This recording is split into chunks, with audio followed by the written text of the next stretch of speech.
সবাইকে নমস্কার।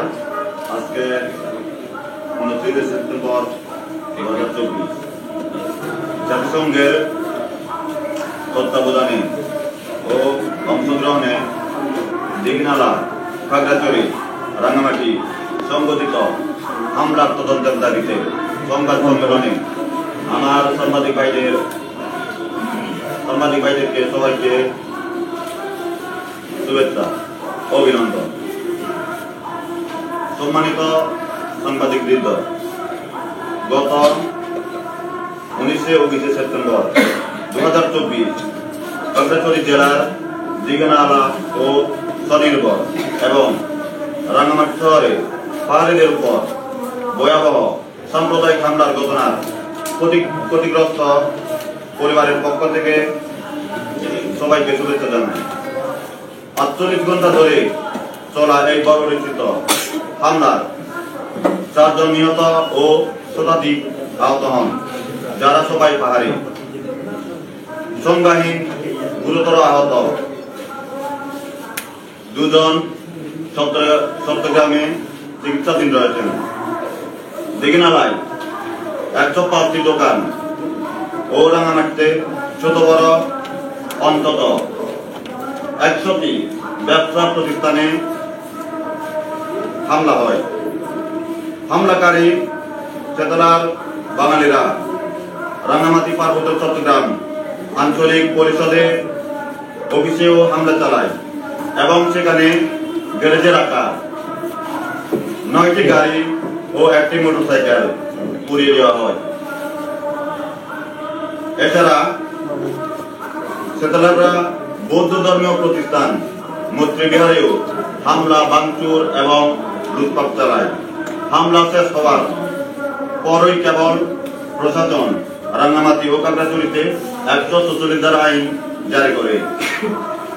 ঘটনার পরদিন 21 সেপ্টেম্বর অন্তর্বর্তীকালীন সরকারের 3 উপদেষ্টা হাসান আরিফ, স্থানীয় সরকার, পল্লী উন্নয়ন সমবায়, লেফটেন্যান্ট জেনারেল অবসরপ্রাপ্ত জাহাঙ্গীর আলম চৌধুরী, স্বরাষ্ট্র মন্ত্রণালয় ও সুপ্রদীপ চাকমা এলাকা পরিদর্শন করেন এবং স্থানীয় জনগণ ও ক্ষতিগ্রস্তদের সাথে মত বিনিময় করেন। গত বৃহস্পতিবার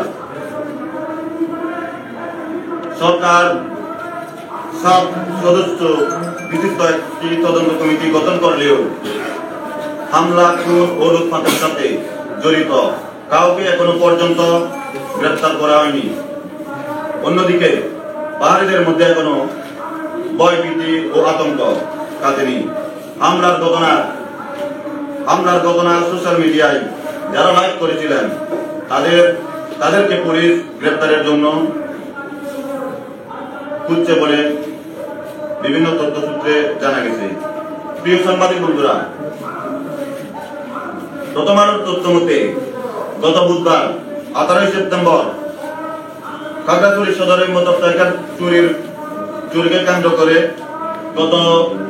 গণপিটুনিতে মোহাম্মদ মামুন 30 বছর নামের একটি বাঙালি যুবকের মৃত্যু হয়। প্রথম দিকে খাগড়াছড়ি মজার থানার ওসি আব্দুল বাতেন মৃধা জানিয়েছিলেন, একটি মোটরসাইকেল চুরি করে পালানোর সময় বিদ্যুতের খুঁটিতে ধাক্কা খেয়ে মামুন আহত হয় ও পরে হাসপাতালে মারা যায়। মামুনের স্ত্রী মুক্তা আক্তার 19 সেপ্টেম্বর বাদী হয়ে খাগড়াছড়ি মজার থানায় 3 জনের নাম উল্লেখ করে একটি মামলা দায়ের করেন। আসামিরা হলেন খাগড়াছড়ির সদর উপজেলা শালবন এলাকার মোহাম্মদ সাকিব 27, পানকাইয়াপাড়া রফিকুল আলম 55 এবং ওই পাড়ার দিদারুল আলম। এছাড়া তিনি অজ্ঞাতনামা 10 থেকে 12 জন পাহাড়ি ও বাঙালিকে আসামি হিসেবে এজাহারে উল্লেখ করেন। মামুনকে পাহাড়িরা হত্যা করেছে অভিযোগ তুলে 19 সেপ্টেম্বর বিকাল 3টার দিকে 30 থেকে 40 জনের মতো জমায়েত নিয়ে বাঙালি ছাত্র পরিষদ একটি মিছিল বের করে। তারা পাহাড়ি সন্ত্রাসীদের কারো হাত ভেঙে দাও, পাহাড়িদের দরে দরে জবাই করো, এই ধরনের বিভিন্ন উস্কানিমূলক স্লোগান দিতে থাকে। এরপর নিকটস্থ মসজিদ থেকে পাহাড়ি সন্ত্রাসীরা মারছে, গুলি করছে বলে মাইকে ঘোষণা করা হয় এবং পাহাড়িদের উপর হামলা করতে বাঙালি সেনাবাহিনীকে উস্কানি দিতে থাকে। এই ঘোষণার সাথে সাথে বোয়ালখালী, জামতলী, গরুবাজারের দিক থেকে শত শত সেনাবাহিনী বাঙালি দিয়ে আসে এবং পাহাড়িদের উপর আক্রমণ শুরু করে দেয়। এ সময় সেনাবাহিনী ঘটনাস্থলে হাজির হয়ে সেনাবাহিনীদের পক্ষ নেয় এবং পাকা গুলি করে ভয়ভীতি দেখিয়ে পাহাড়িদেরকে তাড়িয়ে দেয়। এরপর সেনাবাহিনীরা বটতলা ও লালমা স্কোয়ারে পাহাড়িদের দোকানে ব্যাপক লুটপাট চালায় ও আগুন ধরিয়ে দেয়। হামলায় মোট 105টি দোকান পুড়ে যায়, যার মধ্যে বাঙালিদের 26টি ও পাহাড়িদের 79টি দোকান ছিল। হামলার সময় আগুন ধরে দেওয়ার জন্য সাদা গান পাউডার ব্যবহার করা হয় বলে জানা গেছে।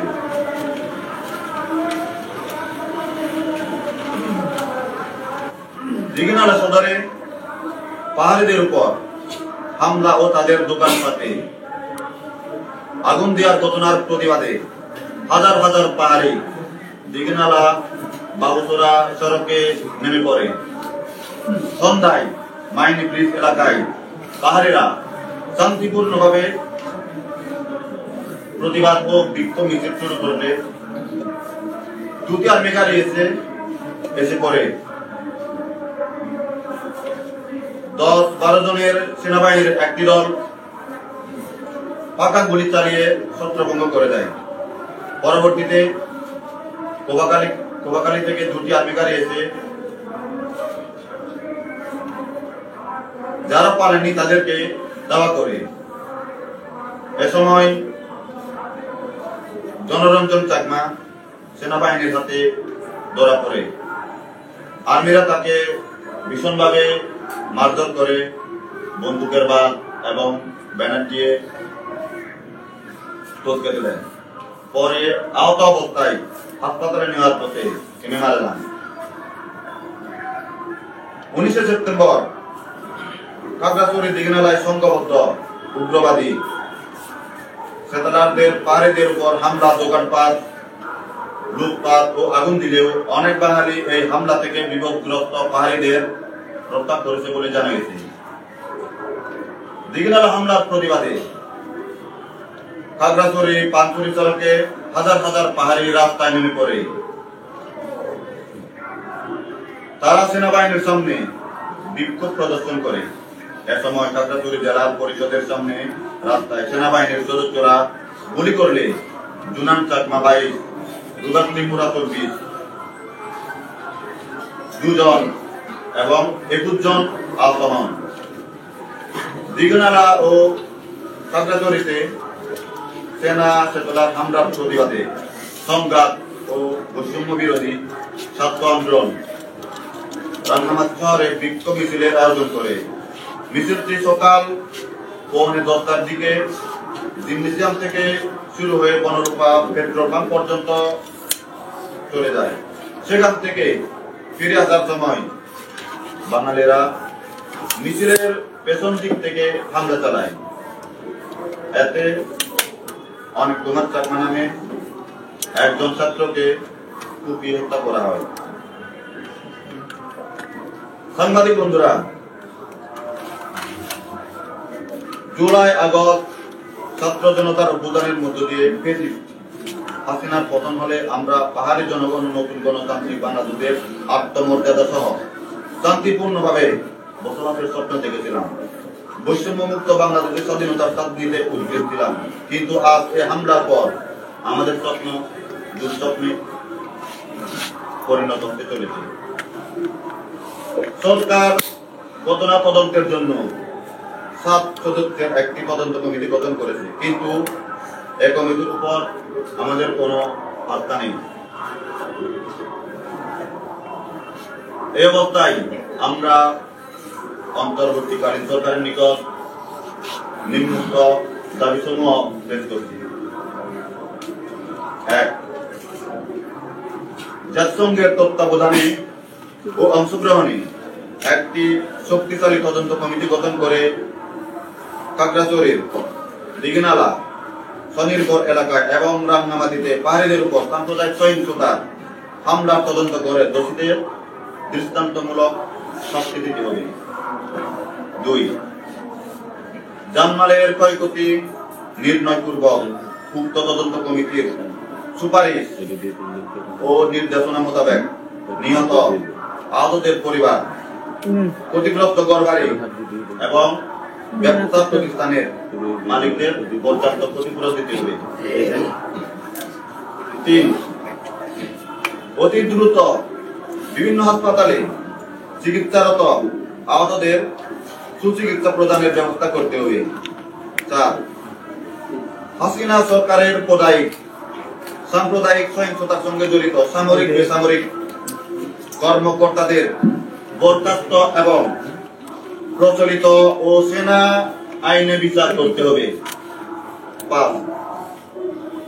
পার্বত্য চট্টগ্রামে শান্তি ও স্থিতিশীলতা আনয়নের লক্ষ্যে রাজনৈতিক উদ্যোগ গ্রহণ করতে হবে এবং সেনা শাসন ও সেনাদের প্রত্যাহার করতে হবে।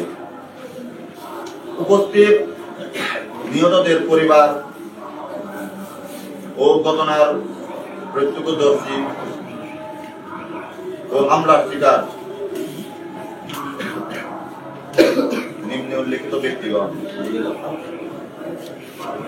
1. রূপসী চাকমা, খাগড়াছড়ি সদর, নিহত জুনানের মা। নিরন্তা ত্রিপুরা, খাগড়াছড়ি সদর, রুবেল ত্রিপুরার মা। বিনোদ চাকমা, দিঘিনালা, নিহত জনরঞ্জন চাকমার ছেলে। উত্তম চাকমা, খাগড়াছড়ি সদর, আহত ও প্রত্যক্ষদর্শী। পুকুমণি, আমি নিজেই, রাঙ্গামাটি সদর, আহত ও প্রত্যক্ষদর্শী। কিরণ চাকমা, খাগড়াছড়ি সদর, আহত ও প্রত্যক্ষদর্শী। বিপুল চাকমা, খাগড়াছড়ি সদর, আহত ও প্রত্যক্ষদর্শী। বাবুমণি চাকমা, খাগড়াছড়ি সদর, আহত ও প্রত্যক্ষদর্শী। মঙ্গলচাঁদ চাকমা, দিঘিনালা, প্রত্যক্ষদর্শী। যাদবমণি চাকমা, দিঘিনালা, প্রত্যক্ষদর্শী। ঝুমকারানী চাকমা, রাঙ্গামাটি সদর, প্রত্যক্ষদর্শী। রুমেল চাকমা, রাঙ্গামাটি সদর, প্রত্যক্ষদর্শী। সবাইকে নমস্কার। এবারে কথা বলবেন শহীদ জুনান চাকমা মা রূপসী চাকমা। আমার নাম রূপসা চাকমা, আমি জুনানের মা। আমার ছেলে একজন ছাত্র, ইন্টার পাস করেছে। শুধু আমার ছেলে কি অন্যায় করেছে শোনা বাইরে যাবে, যে গুলি করছে, গুলি করার পর বেঁচে আছে। একটু ওদের যে তার বন্ধু বান্ধব আছে ওদেরকে বলছে একটু আমাকে নিয়ে যাও। সেনাবাহিনীরা তখন আমার ছেলেকে ধরে বন্দুক দিয়ে মেরে ফেলেছে। ওর সামনে কি তুষ করছিল আমার ছেলে।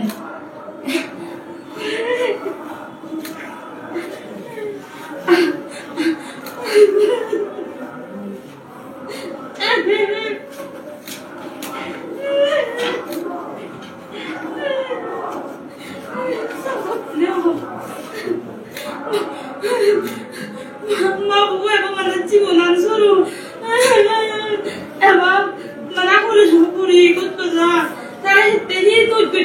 মহবুবু যে সেনাবাহিনী দিয়ে তো মহবুবুর তে অত্যাচার করছেন এই গরিব মর যে যে ইয়ে জ্বালা মানে ইয়ে মহবুবু শুনে দেয় দিন সেটা বালে আমি গড় করে দেব মানে সিয়ার নয় শুনি বড় মানে ইয়ে করে নয় মানে ডিউটি দিয়ে দেয় গড়বাড়ি যাতে পুরি দিয়ে আরাম বন্ধু বাদম দিও তাই হি ওরা করছে মহবুবু তারা যে মারে ফেলে রাখছে না ভাই গুলি গুলি নেই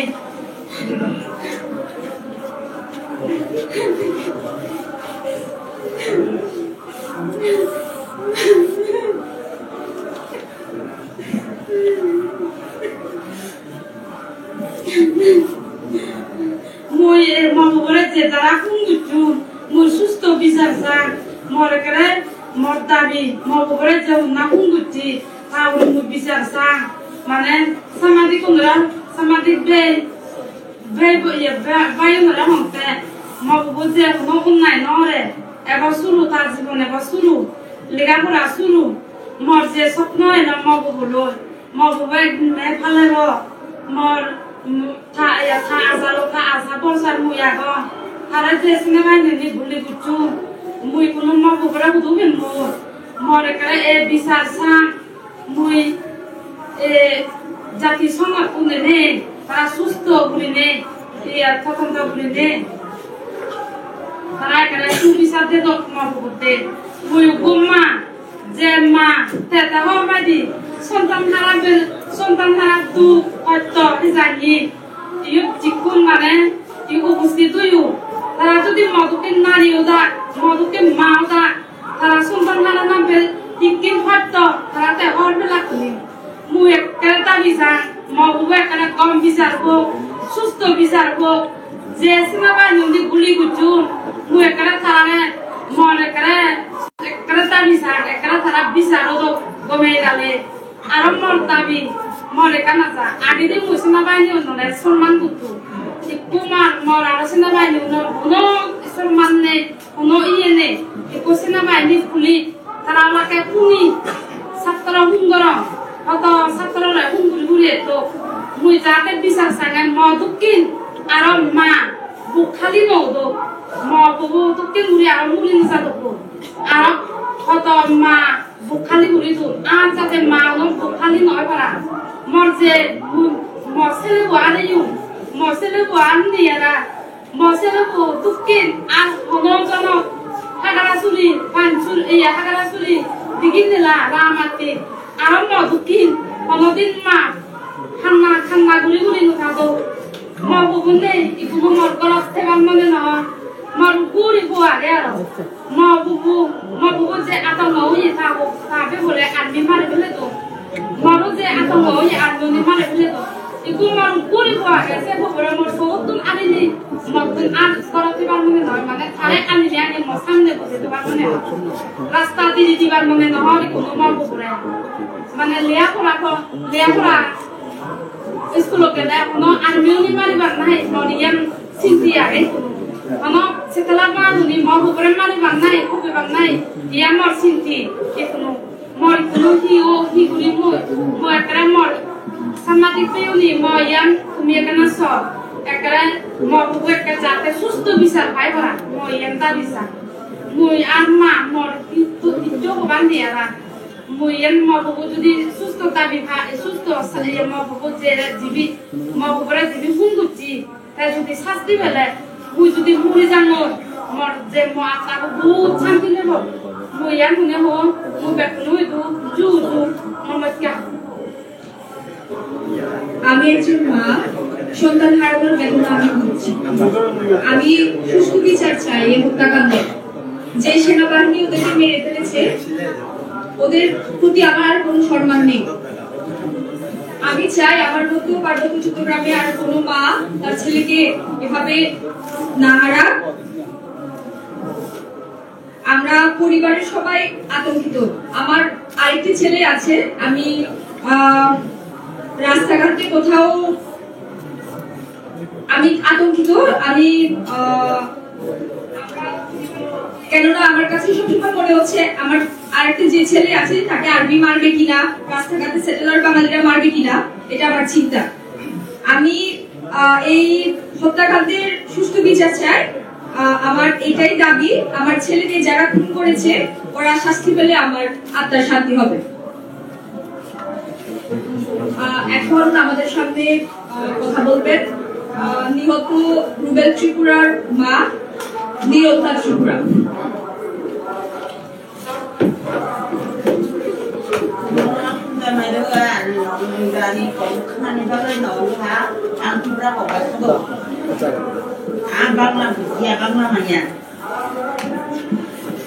Ani basla rubel Tripura bo kono pati dai bo kore bo kono duri ho dai duri to kore para bo chera ko ja ka pham la pisan to bo o jaga thanya bo chidin thanga ong rajmistri khlai bo rajmistri bo joya kam kanu o bo man bo pini khotsa bisa doro taro bo ma bo phana bo joya kam ta bo mo ma so bo bo no bo tan khlai bo chira ring ja ga ring le ya ko ni bo ha ja to chini ong dai One day semuanya tuh, akadongnya tuh, tokan pas semuanya tuh, untuk selebo, siapa bo, antri itu rupa kantor ini, ani bahasa sahabat, saya rupa kantor itu, ini bukti saya, sejarah sahabat karena mainnya, tingnya, selai saya, nunyak selai macam bahasa saya selai, si bahasa nang, saya kaman si bahasa ini rasa selai, bukan kali juga anira, bukan soal guli doi pada bukan Pati daya juri terkure,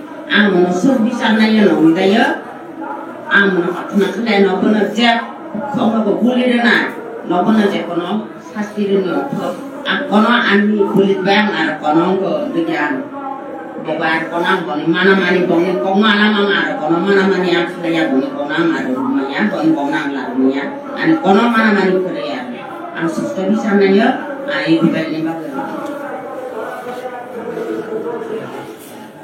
Bos hari bobo tungai Tripura ni jadi buka hari sahaja pun sahaja kan tongin kore bo tak lain bo tangan dunia ya bo ang istri kan tadi saya ni kue bata ni nona bian kona ada kalau punya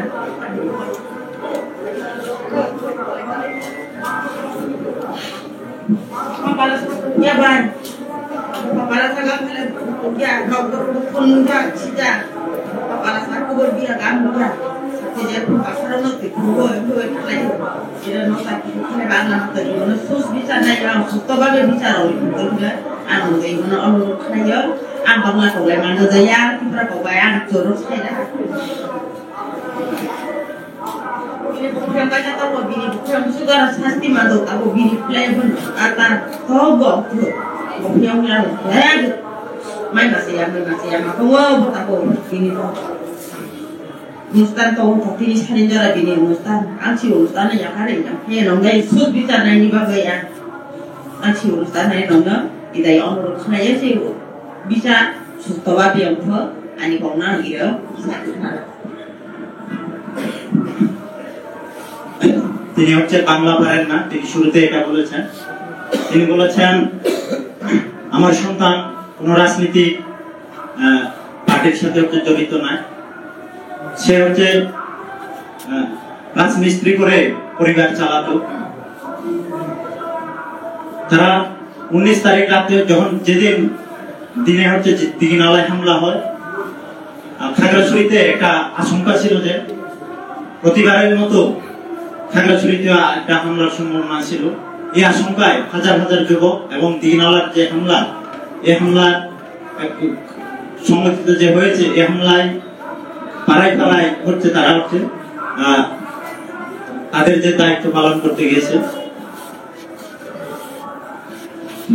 তিনি তার ছেলেকে 10 মাস 10 দিন হচ্ছে কষ্ট করে পালন করে হচ্ছে তিনি বড় করেছেন এবং বড় করার পর তার ছেলেকে হচ্ছে গুলি করে হত্যা করেছে বলে শুনেছে এবং তাদের যে পরিবার তার ছেলের উপরে রোজগারের উপরে হচ্ছে নির্ভর করতে তাদের এমন পরিবার আপনারা নিশ্চয়ই বিভিন্ন ফেসবুক বা বিভিন্ন মিডিয়ায় দেখেছেন তাদের পরিবার হচ্ছে ঝুপড়ির মতো এবং ছন দিয়ে তোলা এবং তার ছেলে এই বছরই নতুন ঘর তোলার কথা ছিল এবং তিনি সর্বশেষ তার ছেলেকে যারা হত্যা করেছে এবং এই হত্যার অর্থে তিনি বিচার চেয়েছেন এবং বাংলাদেশ সেনাবাহিনীর প্রতি তার যে শ্রদ্ধা ছিল এই শ্রদ্ধাটা তিনি আর রাখতে পারেননি এবং সেনাবাহিনীর প্রতি যে আস্থা এই আস্থাটা অর্থে তিনি রাখতে পারেননি এবং তিনি জানিয়েছেন অনেক কষ্টের তার ছেলের শ্রাদ্ধের জন্য আপনারা নিশ্চয়ই জানেন বিভিন্ন মাধ্যম থেকে হচ্ছে তার বিভিন্ন সোশ্যাল মাধ্যমে হচ্ছে প্রচার করে তার যে শ্রাদ্ধ এই শ্রাদ্ধ হচ্ছে কালকে হচ্ছে অনুষ্ঠিত হবে এবং তার ছেলের সর্বশেষ তিনি তার ছেলের বিচার চেয়েছেন। ধন্যবাদ সবাই। বিনোদ চাকমা দিকে না নিহত ধনরঞ্জন চাকমার ছেলে। নমস্কার সবাইকে। আমাদের বাড়ি হচ্ছে দিঘিনালা উডল বাগান। আমার বাবা মৃত ধনরঞ্জন চাকমা, তার বড় ছেলে বিনোদ চাকমা। আসলে আমি আমার বাবার বিষয়ে কথা বলবো। যে দিঘিনালা প্রথমে খাগড়াছড়ি ঘটনাটা কেন্দ্র করে দিঘিনালা রামা স্কোয়ারে সেটলার বাঙালিরা দোকানপাট ঘরবাড়ি লুটপাট করে দেওয়া হয়, সেনাবাহিনীরা সামনে ছিল। তারপরে আমাদের খবর দেওয়া হয়েছে যে আমাদের দোকানপাট একটু নিরাপত্তার জন্য আমরা একটু হেল্প করেন। অনেকগুলো আইসি আমরা বাপ ভাই বোন মিলেমিশে ওদেরকে বাঁচাবার জন্য, কিন্তু সেনাবাহিনীরা সেখানে ছিল। ওরা রক্ষা না করে কি করছে, লাঠি দিয়ে পিটাইছে আর গুলি করছে, মারধর করছে। আমার বাবা ছিল সেখানে এই দিঘিনালা বাহিনী ব্রিজ কলা বাগানের এখানে। ওখানে ধরে পাওয়ার সাথে সাথে মারধর করে বন্দুকের বাদ দিয়ে পিটাই আর রক কেটে দিয়ে হাতে রক পায়ে রক কেটে দিচ্ছে, এমন নির্মম ভাবে কথা উঠছে। যেখানে কোনো নিরাপত্তা নেই ওখানে আমরা এখন ভয়ে আতঙ্কে আছি। যে যেখানে পার্বত্য হিলটেক্সে সেনাবাহিনী দেওয়া হয়েছে আমাদের রক্ষা করার জন্য, সেখানে তো কোনো রক্ষা না করে সেনাবাহিনী এখন গুলি চালায়, লাঠি দিয়ে পিটায়। ওখানে সে শাসন আমাদের কোনো দরকার নেই। আমরা চাই সেনাবাহিনী ওখানে ক্ষমতা থেকে বিরত করুক, আর পার্বত্য অঞ্চলের যাতে যে সেনাবাহিনী গুলো শাসন দেওয়া হয়েছে ওই শাসন থেকে আমরা বাঁচতে চাই। এখন আমরা যে বাজার ঘাটে দোকানে গেলেও আমাদের ভয়, যে মহিলাদেরকে পাঠাবো তাও ভয়। সবসময় প্রতিনিয়ত এরকম হামলা হলে আগে দেখা যায় সেনাবাহিনীরা আমাদের গুলি করে পিতা বন্দুক দিয়ে মারে। সেখানে কোনো নিয়ম শৃঙ্খলা নেই, রক্ষা করার লোক নেই, প্রশাসন নেই। প্রশাসন থাকলেও এখন ওগুলো ডাকাতের চেয়েও খারাপ হয়ে গেছে। এখন যে সেনাবাহিনী আমাদের নিরাপত্তার জন্য দেওয়া হয়েছে পার্বত্য অঞ্চলে, এখন দেখা যায় সব সাইডে সেনাবাহিনী গুলোই আমাদের প্রতিনিয়ত শিকার হইতে হইতেছে নির্যাতন। প্রতিবারে যে আমাদের দিঘিনালা খাগড়াছড়ি রাঙ্গামাটি যেগুলো সমস্যা হলে এই সেনাবাহিনীদের সাম্প্রদায়িক হামলার জড়িত থাকে আমার মনে হয়। আমার বাবা ধনরঞ্জন চাকমা, আমি চাই তার সুস্থ দৃষ্টান্তমূলক তদন্ত করে তার বিচার চাই এবং শাস্তি প্রদান করা হবে, এ আমার আশা। ধন্যবাদ। উপস্থিত সাংবাদিক বন্ধুরা, আপনারা ক্ষতিগ্রস্ত পরিবারের সদস্যদের বক্তব্য শুনছিলেন। আজকে আমাদেরই সংবাদ সম্মেলন, আমরা ওনাদের বক্তব্য শোনার জন্য মূলত এসেছি। কিন্তু আজকে কোইন্সিডেন্স হচ্ছে কিরকম যে আজকে 29শে সেপ্টেম্বর ঠিক রামুতে, পটিয়াতে এবং মুখিয়াতে সাম্প্রদায়িক হামলার আজকে ঠিক 12 বছর পূর্তি হল। কোনো ধরনের এই হামলাগুলোর পরিপ্রেক্ষিতে 12টা বছর আমরা অপেক্ষা করেছি, কোনো বিচার কিন্তু এখন পর্যন্ত পাইনি।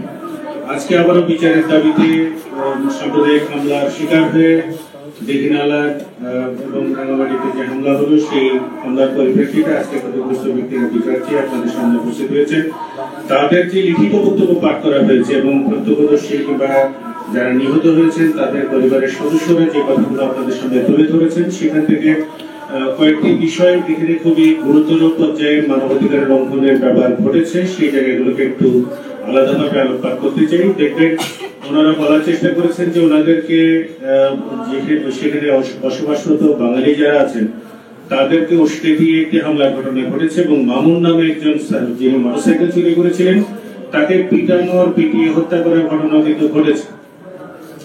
পিটিয়ে হত্যার ঘটনা যেটা খুব সম্প্রতি আমরা বাংলাদেশের বিভিন্ন জায়গায় দেখতে পাচ্ছি, ঢাকা বিশ্ববিদ্যালয়ে হয়েছে, জাহাঙ্গীরনগর বিশ্ববিদ্যালয়ে কিন্তু এই ধরনের পিটিয়ে হত্যা করার ঘটনা কিন্তু ঘটেছে এবং সেই ঘটনাগুলোর পরিপ্রেক্ষিতে কারো ঘর বাড়িতে কিংবা প্রতিষ্ঠানে আগুন দেওয়ার মতো ঘটনা ঘটেনি। তার মানে বুঝতে হবে যে পার্বত্য অঞ্চলে পুরো ঘটনাগুলোর প্রেক্ষিত কিন্তু সবসময় অন্যরকম, সেখানে একটা পক্ষ সবসময় হচ্ছে আপার হ্যান্ডে থাকে এবং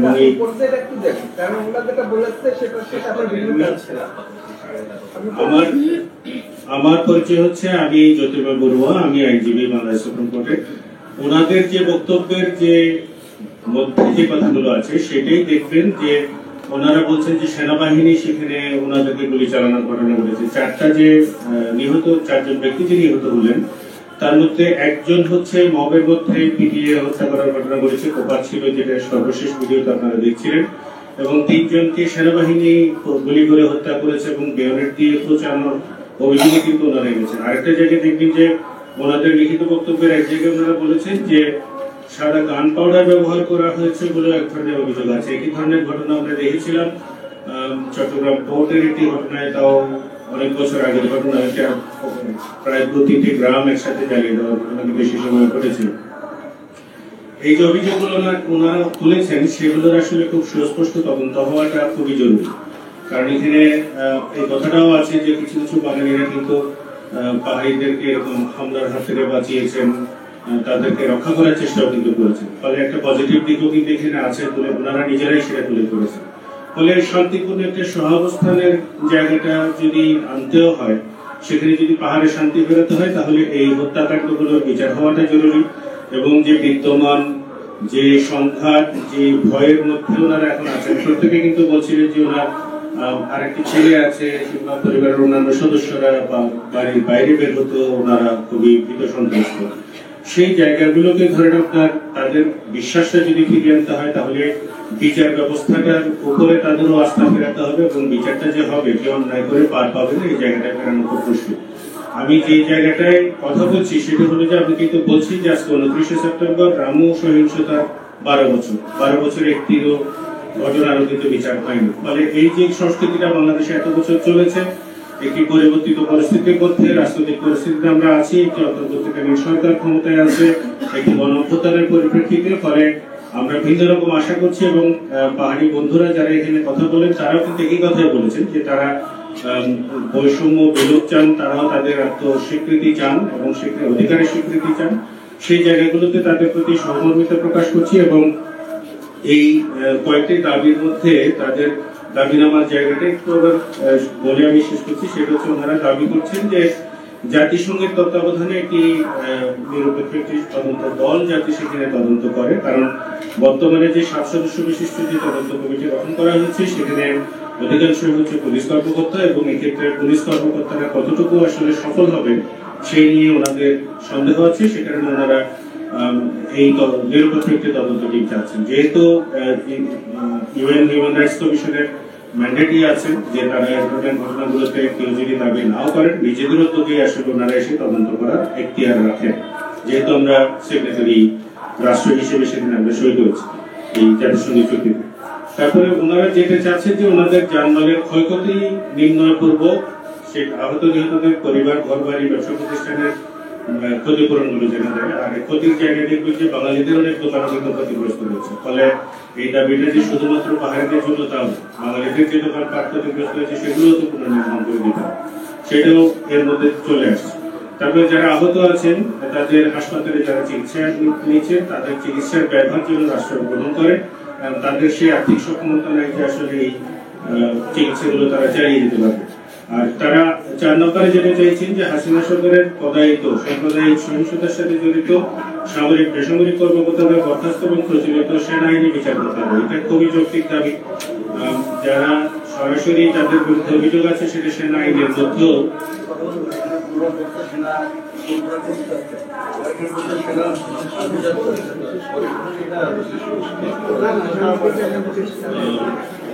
ওনারা এই বিচারের কথাটা বলছেন এই কারণে যে 1952 সালে যে সেনা আইন, সেনাদের জন্য যে মূল আইন, সেই আইনের মধ্যেও কিন্তু এগুলো অপরাধ হিসেবে সংজ্ঞায়িত আছে। ফলে এটা সেনাবাহিনীর নিজেদের উদ্যোগেও এই বিচারগুলো হতে পারে, কিংবা যেহেতু সিভিলিয়ানকে হত্যা করার ঘটনা এখানে ঘটেছে, সেটা বাংলাদেশের প্রচলিত আইনে ফৌজদারি আইনের অপরাধ হিসেবেই কর্তব্য, এবং সেই হিসেবে সিভিলিয়ান কোর্টেও তাদের বিচার হওয়ার সুযোগ রয়েছে। ফলে ওনারা দুটোই চাইছেন, যেটাই হোক সেটা হয়তো একটা প্রসেসের মধ্যে দিয়ে যাবে। ফৌজদারি বিচার আসলে দুটো ফর্ম একসাথে হয় না, যে কোনো একটা যেটা ওনারা সেটা হয়তো মেনে নেবেন। তারপরে ওনারা পরে যেটা চাইছেন সেটা হচ্ছে শান্তি ও স্থিতিশীলতা আনার জন্য রাজনৈতিক উদ্যোগ গ্রহণ করতে হবে। এই নিয়েই আলোচনা অনেকখানি আছে যে রাজনৈতিক সেরকমের কোনো উদ্যোগ হয়নি, আর 97 যে শান্তি চুক্তি হয়েছিল সেটারও আসলে আমরা বাস্তবায়ন সেভাবে দেখতে পাইনি। সেটা হলে হয়তো কিছুটা সমাধান এখানে আমরা হয়তো দেখতে পেলাম।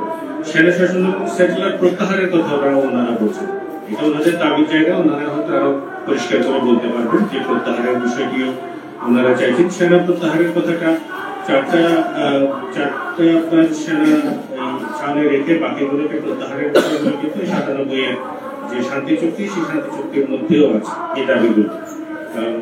সবাইকে ধন্যবাদ। আমি শুধু এটুকুই একটু আলাদা করে প্রসেস করতে চেয়েছি। প্রশ্ন আছে, প্রশ্ন পদের উত্তর কে দিবেন? এখন আপনাদের মধ্যে যদি কেউ আমি সহায়তা করতে পারি, বলি দেবেন। আজকে এই সাংবাদিক সম্মেলনের আয়োজন করা, সংবাদ সম্মেলনের আয়োজন করা হচ্ছে। আমি ফয়জুল হাকিম, জাতীয় মুক্তি কাউন্সিলের সম্পাদক। আমি প্রথমেই এই এখানে যে ক্ষতিগ্রস্তদের পক্ষ থেকে যে দাবিনামা উত্থাপন করা হয়েছে, এই দাবি ছাত্র শ্রমিক জনতার গণ অভ্যুত্থানে গঠিত অন্তর্বর্তীকালীন সরকারের কাছে আমি জোর দাবি জানাই যে এই ঘটনার সুষ্ঠু তদন্ত করা হোক। এটাকে হালকা ভাবে নেওয়ার কোনো সুযোগ এখানে নাই। এটা হচ্ছে আমাদের দিক দিয়ে খুব পরিষ্কার। আমরা দীর্ঘ 16 বছরের হাসিনার ফ্যাসিস্ট গভর্নমেন্টের বিরুদ্ধে আমরা সংগ্রাম করেছি, এবং প্রায় 2000-এর কাছাকাছি জীবন এখানে দেওয়া হয়েছে। তারপরে এই ঘটনা এখানে যে ঘটেছে,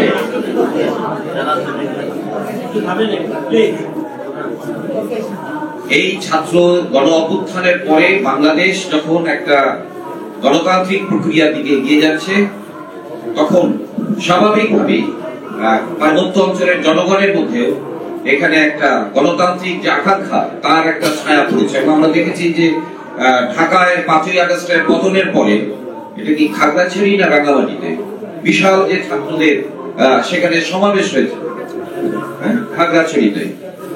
এটা আমি 90-তেও দেখেছি। এরশাদ পতনের পরে সেখানে এরকম একটা আকাঙ্ক্ষা সেখানে তৈরি। আমরা পরিষ্কারভাবে বলতে চাই, অন্তর্বর্তীকালীন সরকারকে এই ঘটনার সুষ্ঠু তদন্ত করতে হবে, এবং যারা দায়ী, ওনার অভিযোগ তুলেছেন, এটা তদন্ত করতে হবে। তিনি যিনিই হোক, সেনাবাহিনীর কর্মকর্তা হোক, প্রশাসনিক কর্মকর্তা হোক, তার বিচার করতে হবে। বাঙালিরা যারা থাকে তাদের বিচার করতে হবে, এটা খুব পরিষ্কার কথা। আমরা শান্তিপূর্ণ বাংলাদেশ চাই। আমাদের এই অঞ্চলকে ঘিরে ভূ রাজনৈতিক নানা রকম ষড়যন্ত্র চক্রান্ত চলছে, এটা আমরা হতে দেব না, পরিষ্কার। ফলে আমাদের সমগ্র জনগণকে আজকে ঐক্যবদ্ধ থাকতে হবে, এবং এখানে এই বিষয়ে আমাদের নিজেদের কি করতে হবে। পার্বত্য অঞ্চলের গণতান্ত্রিক সংগঠনগুলোর প্রতি আমরা তাই আহ্বান জানাবো যে আজকে যে কোনো, এবং বাংলাদেশের সকল গণতান্ত্রিক সংগঠন এবং সরকারের কাছে আমরা দাবি জানাবো যে আজকে বাংলাদেশকে একটি গণতান্ত্রিক, জাতিগত, ভাষাগত, ধর্মীয়, সংখ্যালঘু জনগণের, সমগ্র জনগণের একটি গণতান্ত্রিক রাষ্ট্র যাতে এখানে হয়। এই ধরনের দাবি, মানে এই ধরনের ঘটনা আমরা দেখতে চাই না, এবং এর জন্যই আমরা লড়াই করছি। আমরা হতে দিতে চাই না, সমগ্র জনগণের এই আকাঙ্ক্ষা। তো এই পর্যন্তই আমি বলবো। এবং সেই ক্ষেত্রে আজকে ঢাকায় যে সংবাদ সম্মেলনের মধ্যে ক্ষতিগ্রস্ত আমার জানিয়েছেন, কারণ পার্বত্য চট্টগ্রামের অনেক সংবাদ কিন্তু আমরা পাই না প্রকৃত অর্থে। আমি তো বহুবার গিয়েছি পার্বত্য চট্টগ্রামে, তদন্তেই গিয়েছি সব ঘটনায়, কিন্তু সেইখানে একটা অলিখিত সেনা শাসন রয়েছে। আমরা পরিষ্কার বলতে চাই, অলিখিত সেনা শাসন চলবে না। সেখানে গণতান্ত্রিক শাসন থাকতে হবে, জবাবদিহিতা থাকতে হবে, যেটা সমগ্র দেশে আমরা চাই, ওখানেও সেটা চাই। এটাই হচ্ছে প্রত্যাশা। আমাকে জাতীয় মুক্তি কাউন্সিলের সম্পাদক আমি। সেনাবাহিনীর কি দায়িত্ব সেটা আপনি জানেন, রাষ্ট্রের অখণ্ডতা রক্ষা এবং শান্তি শৃঙ্খলা রক্ষা করা। ওখানকার পরিস্থিতি সেটা তাদের সরকারকে বলতে হবে, এটা আমাদের তো বলেন না। আমরা এই ঘটনাকে কেন্দ্র করে আমরা দেখছি যে জনগণের জীবন সেখানে বিভিন্ন সময় নানা পক্ষের উস্কানিতে এই জীবন যে গেল, যারা 3 জন আসছে এই জীবনকে ফিরিয়ে দেবে। আমরা যেমন যাত্রাবাড়িতে, বাড্ডাতে, শনিরাকড়ায়, গুলিতে যারা নিহত হয়েছে গত জুলাই আগস্টের অভ্যুত্থানে, আমরা তার বিচার চাই না? নিশ্চয়ই বিচার চাই। আমরা এই হত্যার বিচার চাইবো না কেন? বলুন, আপনি আমাকে প্রশ্ন উত্তর দিন। কার কাছে চাইবো? গভর্নমেন্টের কাছে চাইবো, তাই না? আমাদের কাছে সকল নাগরিক তো সমান নাকি? আপনার জাতিগত ভাবে আমরা এটা পার্থক্য করি। বাংলাদেশ বহুজাতিক দেশ, একক বাঙালি জাতির না। এখানে ক্ষুদ্র বা জাতিসত্তার যে জনগণ আছে তাদের প্রত্যেকেরই সমান অধিকার আছে। একটা ফ্যাসিস্ট রাষ্ট্র হতে দেবো না বাংলাদেশ। ৭১ সনের মুক্তিযুদ্ধের মধ্য দিয়ে আমরা একটা গণতান্ত্রিক, বৈষম্যহীন, শোষণহীন একটা বাংলাদেশ চেয়েছি। এই লড়াই তো চলছে, তাই না? আমরা তো পাকিস্তান সেনাবাহিনীর আচরণ আমরা কোথাও দেখতে চাই না। এবং আমি গর্বিত যে আমাদের বাংলাদেশ সেনাবাহিনীর সদস্যরা একটা পর্যায়ে তারা বলেছেন এটা গত আন্দোলনে এসে, you are not Pakistan army. আমাদের শিশুদের উপর আমরা গুলি চালাতে পারি, এটা মনে রাখতে হবে। সুতরাং আমরা এই শোষক শ্রেণী, লুণ্ঠনজীবী ভূমিদস্যুদের হাত থেকে বাংলাদেশকে বাঁচাতে পারি। বুঝতে পারছেন? পার্বত্য অঞ্চলে কি হচ্ছে আপনি আমি সবাই জানি, সাংবাদিকদের মাধ্যমে তো আমরা জানি যে কিভাবে পর্যটনের নামে সেখানে জাতিসত্তাকে ভূমি থেকে উচ্ছেদ করা হচ্ছে। ব্যবসায়ীরা যাচ্ছে সেখানে, গিয়ে দেখেন কিভাবে তারা জমি লিজ নিয়েছে। তো যে চুক্তি ৯৭ সনে করা হয়েছে, পার্বত্য চুক্তি, আমি এটাকে শান্তি চুক্তি বলতে চাই। এটা পার্বত্য চুক্তি, কিন্তু সেই চুক্তি কেন বাস্তবায়ন হয়নি? এই জবাব তো দেবেন শেখ হাসিনা বা পরবর্তী সরকার। আমাদের ছাত্র জনতার গণ অভ্যুত্থানে যে অস্থায়ী একটা অন্তর্বর্তীকালীন সরকার এসছে, আমরা তাদের কাছে প্রত্যাশা করি নিশ্চয়ই তারা অতীতে সরকারগুলোর মতো হবেন না। এটাই হচ্ছে প্রশ্ন করব, এই বর্তমান সরকার যদি বাস্তবায়ন না করতে পারে কি করবে তারা? কি করতে চাচ্ছে? এই লড়াই চলবে, এই লড়াই তো আমরা চালিয়ে যাচ্ছি। সে লড়াই আপনি বলছেন, আমরাও। ঠিক আছে, ধন্যবাদ সবাইকে। আপনি বললেন যে বাংলাদেশের সবার পূজনী গোষ্ঠী, আদিবাসী যে আছে, প্রত্যেকেই বাংলাদেশ। এখন তারা একটা দাবি করতেছে যে স্যাটেলাইটদেরকে উচ্ছেদ করতে হবে। স্যাটেলাইটেরও তো বাংলাদেশ। নিশ্চয়ই আমি এটা এই শব্দটার সাথে একমত। এখন তারা যেহেতু আমাদের কি আমাদের দেশটার মধ্যে যে কোনো জায়গায় তারা মুভমেন্ট করতে আমরা কিন্তু চাইলেই পাহাড়ে মুভমেন্ট করতে পারতেছি না। তারপর আমরা নাথান বম বা আদার্স যারা আছে, ইউপিডিএফ বা সশস্ত্র সংগঠন যেগুলো আছে, সেগুলো নিয়ে আপনারা আসলে কি বলবেন? আমি এটা অন্যভাবে উত্তর দেবো। আপনি উত্তরবঙ্গে যদি যান, আমি গিয়েছি বহুবার, যেহেতু আমরা রাজনৈতিক ভাবে এদের মধ্যে কাজ করি। সাঁওতাল, উড়াও জনগণের মধ্যে আপনি যদি যান, তাদেরকে জমি থেকে উচ্ছেদ করেছে তারা, এবং তারা কিন্তু রাজনৈতিক ভাবে সংগঠিত না। সেখানে নানা রকম এনজিওরা কাজ করে এবং তাদেরকে শান্ত করে রেখেছে। পার্বত্য অঞ্চলটা ভিন্ন, এখানে সচেতন প্রতিরোধের মধ্যে যে একটা রাজনৈতিক কি হয়েছে, মানে প্রতিরোধটা হয়েছে, সচেতনতা তৈরি হয়েছে। তো যাই হোক, এটাই হচ্ছে মূল দিক। আপনার প্রশ্নটা নির্দিষ্ট কিছু বলছেন? আচ্ছা, সেই ক্ষেত্রে আমি বলবো যে স্বাভাবিকভাবে জনগণের এক স্থান থেকে আরেক স্থানে স্থানান্তরটা একটা স্বাভাবিক প্রাকৃতিক প্রক্রিয়া। কিন্তু যান্ত্রিক ভাবে যদি করা হয়, কোনো উদ্দেশ্যমূলক ভাবে যদি করা হয়, তাহলে সেটা সংকট তৈরি করে, এবং সেটা করছে বহু দেশেই করেছে, শুধু বাংলাদেশে না। ধন্যবাদ।